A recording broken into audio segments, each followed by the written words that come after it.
नमस्कार दोस्तों, आज इस वीडियो के माध्यम से हम बात करेंगे दिल्ली सरकार के एक और महत्वपूर्ण कदम का, एक और महत्वपूर्ण फ्लैगशिप प्रोग्राम के बारे में, जो कि है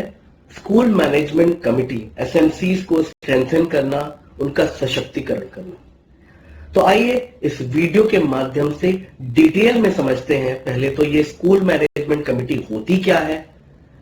इसको स्ट्रेंथन करने में क्या क्या स्टेप्स दिल्ली सरकार ने निभाए, इसके आउटकम्स क्या क्या रहे, इसकी आवश्यकता थी भी कि नहीं स्कूलों में, और इसके द्वारा जो चेंजेस लाए गए उसके क्या परिणाम है। तो सबसे पहले तो स्कूल मैनेजमेंट कमिटी या विद्यालय प्रबंधन समिति, ये दिल्ली सरकार का कोई इजाद किया हुआ टर्म नहीं है, बनाई हुई कोई नई बॉडी नहीं है। संसद ने जब शिक्षा का अधिनियम 2009 कानून पारित किया था, राइट टू एजुकेशन 2009 एक्ट जब संसद से पारित हुआ था और फिर राष्ट्रपति की मुहर के बाद वो अमल में आया,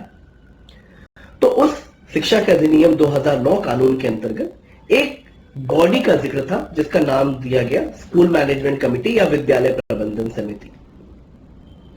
सो बेसिकली आरटी एक्ट के अकॉर्डिंग एसएमसी या यूं कहें स्कूल मैनेजमेंट कमिटी एक ऐसी बॉडी है जिसमें समाज के सभी उन लोग, स्टेक होल्डर्स का जिक्र है जो स्कूल से किसी न किसी रूप से जुड़े हुए हैं और स्कूल परिवर्तन में या स्कूल के सशक्तिकरण में अपनी भूमिका निभा सकते हैं। उदाहरण के लिए प्रिंसिपल, एडमिनिस्ट्रेशन स्कूल का, पेरेंट्स और समाज, ये चार अंग उस बेसिकली स्कूल मैनेजमेंट के पार्ट थे, ऐसा आरटी एक्ट के तहत लिखित हुआ। जब इसका जिक्र नई दिल्ली में जब सरकार बनी 2015 में,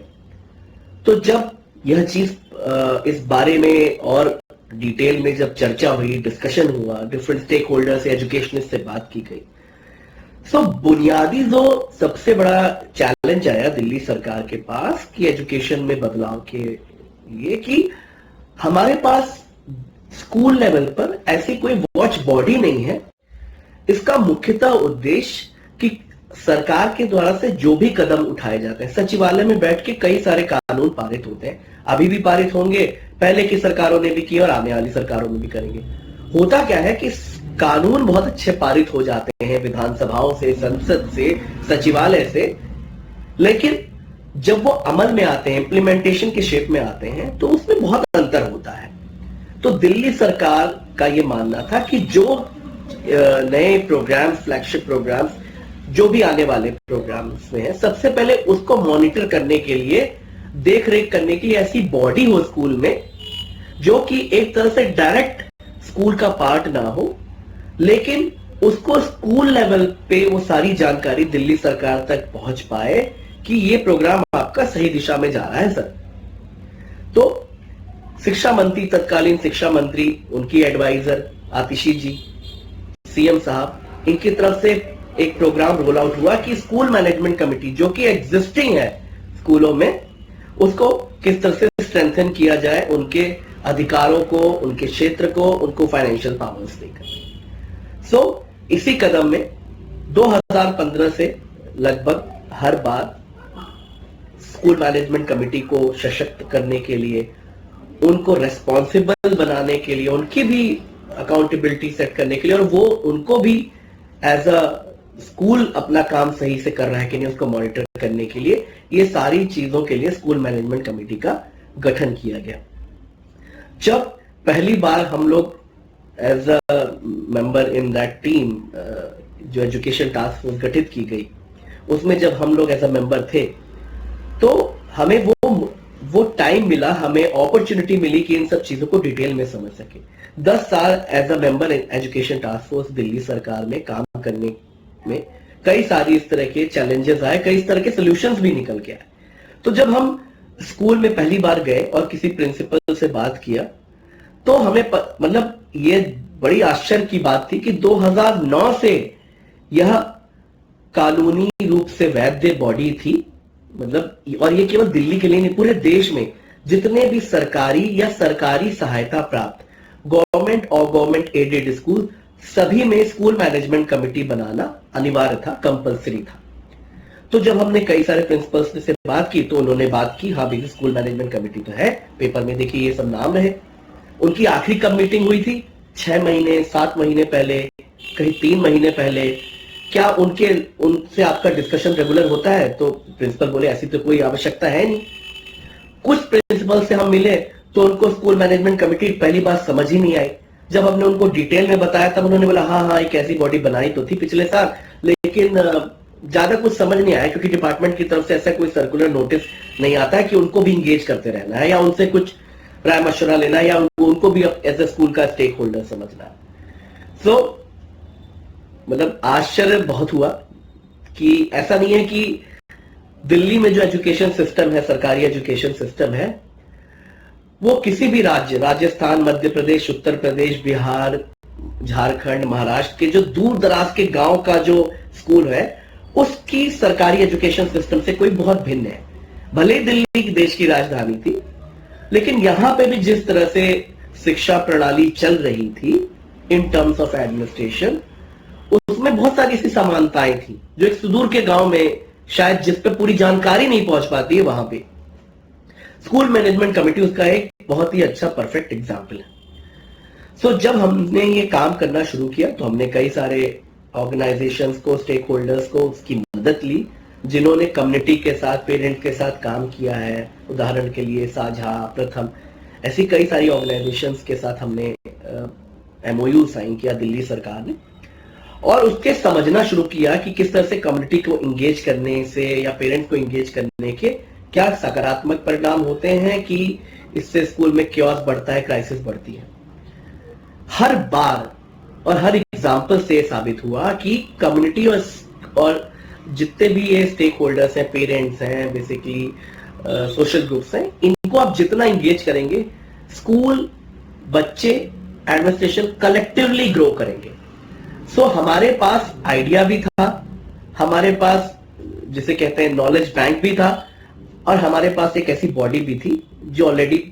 थी लिखित पेपरों में, जिसको खाली शिप अप करना था। तो सब कुछ मौजूद था, अब था एक्शन का टाइम।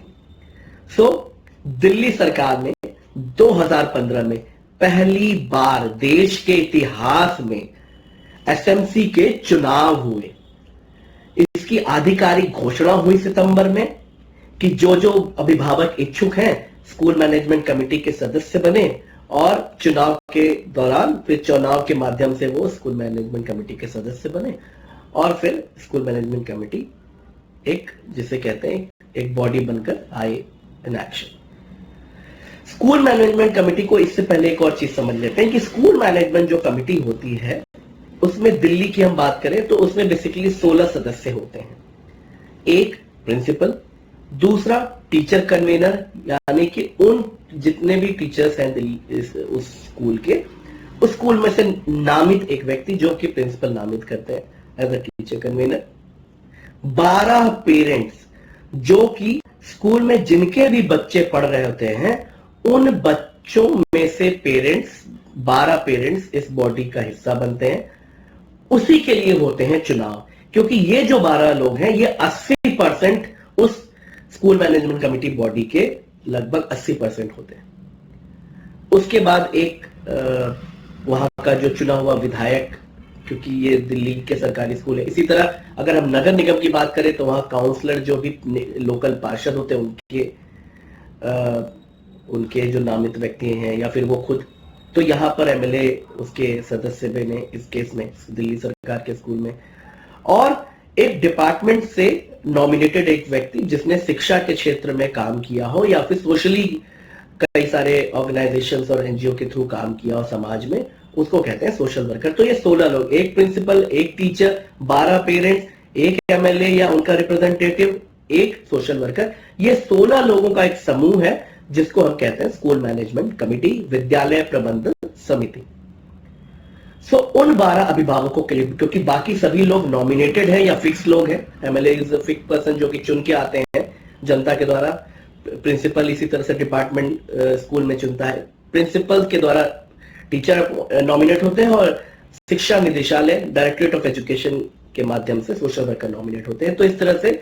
बाकी लोग नॉमिनेटेड और इलेक्टेड लोगों को छोड़ दिया जाए, तो 12 जो पेरेंट्स होते हैं इनके लिए होता है चुनाव। लेकिन आज तक जब पेपरों में एसएमसी थी, दिल्ली में देश के लगभग सभी सरकारी और सरकारी सहायता प्राप्त स्कूलों का यही हाल था। लेकिन दिल्ली में 2015 में जो हुआ वो एक करिश्मा था कि उसमें चुनाव के लिए अभिभावकों को हमने एक सर्कुलर निकाला, उसके माध्यम से एप्लीकेशन इनवाइट की। हुआ क्या कि बहुत हद तक ये इंफॉर्मेशन बहुत लोगों तक शायद नहीं पहुंच पाई, सीमित संसाधन थे, कम समय में ये हुआ, तो बहुत कम स्कूल ऐसे थे जहां पर चुनाव हुए, वरना तो जितने लोग आए उतने लोग का 12 लोग आए, 12 लोग के फॉर्म एक्सेप्ट कर लिए और वही मेंबर बन गए। 2015 की बात है। उसके बाद स्कूल मैनेजमेंट कमेटी ने अपना काम करना शुरू किया। उनके कई सारे अधिकार और जिम्मेदारियां दोनों फंडामेंटली मेंशन थी राइट टू एक्ट में, एजुकेशन एक्ट के माध्यम से, लेकिन आउटलाइंस थे, जैसे कि स्कूल डेवलपमेंट प्लान जो था, स्कूल के डेवलपमेंट प्लान साल में एक बार बनता है, उसमें अपनी भूमिका निभाना, देख रेख करना स्कूल में, ये देखना कि स्कूल में जो भी एक्टिविटीज हो रही हो बच्चों के भले के लिए हो रही हो, जो भी स्कूल के द्वारा से एक्टिविटीज करवाई जा रही हो वो एंड रिजल्ट तक पहुंच रही हो। मतलब मोटे मोटे तौर पे एक 6-7 बिंदु में उनके अधिकार क्षेत्र और उनकी क्या क्या उनसे एक्सपेक्टेशंस है वो राइट टू एजुकेशन एक्ट में मेंशन थी। 2015 बीत गया, 16 तक आते आते हमें पता चल गया कि इसको थोड़ा डिटेल्ड में लाने की आवश्यकता है कि स्कूल डेवलपमेंट प्लान बनाएंगे, स्कूल में देखरेख करेंगे, मतलब इसको थोड़ा जनरलाइज से हटा के हमने स्पेसिफाई किया। तो 1 अगस्त 2016 को एक और क्रांतिकारी सर्कुलर जारी हुआ दिल्ली सरकार में, जिसमें 6 पन्ने में स्कूल मैनेजमेंट कमेटी के क्या क्या अधिकार क्षेत्र हैं, क्या क्या जिम्मेदारियां हैं, वो सारी डिटेल्ड में मेंशन थी। उदाहरण के लिए कितना आय व्यय की जांच करना, प्रिंसिपल तक को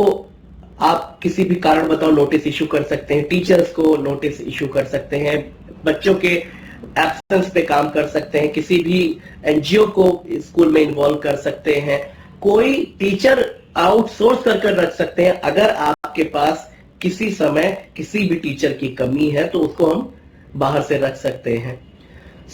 और ये स्कूल मैनेजमेंट कमेटी कोई एक व्यक्ति नहीं, ये स्कूल मैनेजमेंट कमेटी पूरी body as a whole decide करती है। इसके मिनट्स रिकॉर्ड होते हैं, लिखित होता है इसमें क्या क्या डिसाइड हो, और एक प्रस्ताव के माध्यम से ये सब चीजें पारित होती हैं। उदाहरण के लिए कई सारी समय जब हमने ये सर्कुलर निकाला और इसकी ट्रेनिंग के माध्यम से जब स्कूल मैनेजमेंट कमेटी को हमने जब इस में उनकी जिम्मेदारियों के बारे में, उनके अधिकारों के बारे में डिटेल में समझाया, तो कई सारे स्कूल मैनेजमेंट कमेटीज ने बहुत अच्छे कदम लिए। उदाहरण के लिए हमें याद है एनएफसी का एक स्कूल है, वहां पे कुछ समय के लिए एक उर्दू टीचर की कमी थी, तो डिपार्टमेंट से आने में, वैकेंसी फिल होने में समय लग रहा था। उन्होंने लोकली लेवल पे एक बात की कई सारे ऑर्गेनाइजेशंस में अगल बगल, और जो भी एक उपयुक्त उर्दू टीचर मिला उसको उसका नाम प्रस्ताव लाए स्कूल मैनेजमेंट कमेटी की मीटिंग में, उस प्रस्ताव से पारित होकर वो व्यक्ति एज अ, जब तक वो वैकेंसी फिल नहीं हुई तब से एज अ उर्दू टीचर पढ़ाने लगे, और उसकी जो जिसे कहते हैं वेतन भत्ता है वो स्कूल मैनेजमेंट कमेटी के फंड से उनको दे दिया जाता था। और इसी तरह से साइमल्टेनियसली कई सारे ऐसे फैसले लिए गए स्कूल मैनेजमेंट कमेटी के माध्यम से, जिससे कि स्कूलों में ये जो वॉइड था इसको फिल किया जा सका। लेकिन ये 1 अगस्त 2016 ये जो तारीख है इसलिए याद करने के लिए उपयुक्त है क्योंकि इस तारीख से स्कूल मैनेजमेंट कमेटी को एक्चुअल अपने अधिकार, एक्चुअल अपनी जिम्मेदारियों के रूप में काम करने में बहुत मदद मिली। इसी के साथ साथ दिल्ली सरकार ने स्कूल मैनेजमेंट कमेटी का फंड एक लगभग 500% वो फंड बढ़ा दिया। पहले स्कूल मैनेजमेंट कमेटी को 50,000 या 1 लाख रुपए मिलते थे, वीकेएस फंड हुआ करता था, विद्यालय कल्याण समिति फंड। दिल्ली सरकार ने एसएमसी को लगभग 5 लाख से 7 लाख तक का फंड दे दिया और इसकी पूरी जिम्मेदारी दे दी कि स्कूल मैनेजमेंट कमेटी की जो बॉडी है ये डिसाइड करेगी ये फंड कहां लगेगा। उदाहरण के लिए अगर आपके स्कूल में 10 टोटी खराब है, 5 लाइटें खराब है, 5 पंखे खराब है, पहले क्या होता था पहले प्रिंसिपल डिपार्टमेंट को एक लेटर देते थे, डिपार्टमेंट अप्रूव करता था, फिर वो अमल में आता था, तो उसकी सारी चीजें वो फिक्स होती थी। अब इस समय को लग जाता था आराम से पत्र व्यवहार करने में ही 1.5-2 महीने 3 महीने लग गए, तब तक तो हमारे बच्चे, हमारा डिपार्टमेंट सफर कर रहा है। शिक्षा मंत्री और उनके एडवाइजर ने बोला कि ये बिल्कुल प्रक्रिया सही नहीं है, इससे अच्छा है कि वहां की बॉडी को राइट दे दिया जाए कि अगर कोई चीज अनियमितता है तो वो अपने लेवल पे डिसाइड कर ले, और प्रस्ताव में क्या है, प्रस्ताव पारित हो जाए, उसके बाद वो लगवा ले और एसएमसी फंड का यूटिलाइजेशन कर लें उसके लिए। तो इस तरह की पावर्स स्कूल मैनेजमेंट कमेटी को देकर, उन पेरेंट्स को देकर अपने आप में उनको भी सशक्त किया, उस बॉडी को सशक्त किया, और डिफरेंट प्रिंसिपल्स जो प्रधानाध्यापक थे, प्रधानाचार्य थे, उनको भी बहुत हेल्प लगी। इसी कड़ी में एक और किस्सा है। एक बार याद है, एक आउटर बुराड़ी के आसपास एक स्कूल था, वहां पे एक टीचर थे, उस पे वहां पर टीचर्स में एक पेरेंट्स आ गए, वहां पे उन्होंने बहुत अफरा तफरी मचा दी अपने बच्चे को लेकर कि प्रिंस टीचर ऐसे बर्ताव करते हैं, वो लगभग वो एफआईआर की धमकी देने लगे। प्रिंसिपल ने फोन किया डिपार्टमेंट को कि इस तरह के इश्यूज हो रहे हैं, ये हो रहा है। डिपार्टमेंट से हेल्प आते आते समय मिल गई, लेकिन वो पूरे स्कूल मैनेजमेंट कमेटी के सदस्य अपने प्रिंसिपल के साथ कंधे से कंधा मिलाकर खड़े हो गए कि आपको बात करनी है, आप हमसे बात कीजिए, हमारे स्कूल की कप्तान है प्रधानाचार्य,